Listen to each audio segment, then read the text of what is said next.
இந்த ஜனநாயக போரில் இன்றைக்கு அரசியல் விருப்பு வெறுப்பு அப்பாற்பட்டு திமுக ஓட்டு போடணுமா? ஏன் ஓட்டு போட்டதே இவ்வளவு கஷ்டத்தை அனுபவிச்சுட்டு இருக்கிறாங்க.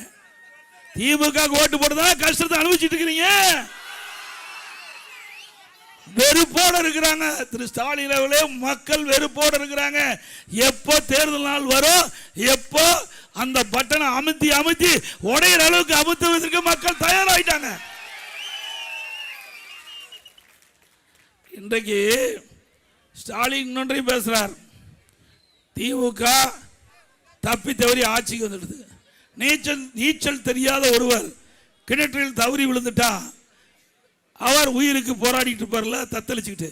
அது மாதிரி ஆட்சி தெரியாத ஒரு விட்ட ஆட்சி போய் மாட்டிக்கிட்டு தமிழ்நாட்டு மக்கள் படாத பாடுபடுறாங்க. உண்மைதானே? எங்களை பத்தி விமர்சனத்துக்கு உங்களுக்கு என்ன அருகதை இருக்குது? சிந்தித்து பாருங்கள். ஸ்டாலின் அவர்களே, நான் முதலமைச்சர் இருக்கும்போது கட்சியில எவ்வளவு பிரச்சனை உண்டாக்கி பார்த்தீங்க.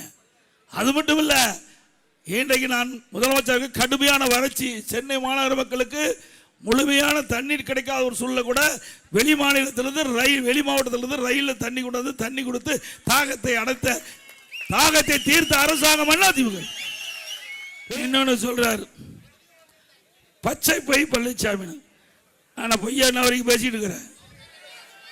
அவருக்கு அப்படி தோன்றுது, நான் என்ன செய்யறது? உண்மை பேசுனா அவருக்கு உரைக்குது, பதறாரு. ஸ்டாலின் அவர்களுக்கு உண்மை பேசிக்கிட்ட பொழுது பதறாரு. ஆக இன்றைக்கு இந்த ஆட்சியில் அப்புறம் பொல்லாத ஆட்சிக்கு பொள்ளாச்சியே சாட்சியம்.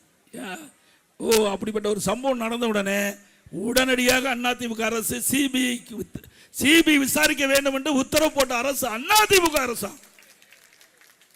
அப்படி மடியில கனம் இல்ல, வழியில பயம் இல்ல, அப்படிப்பட்ட ஒரு நேர்மையான ஆட்சியை அதிமுக ஆட்சியில் நாங்கள் செஞ்சோம்.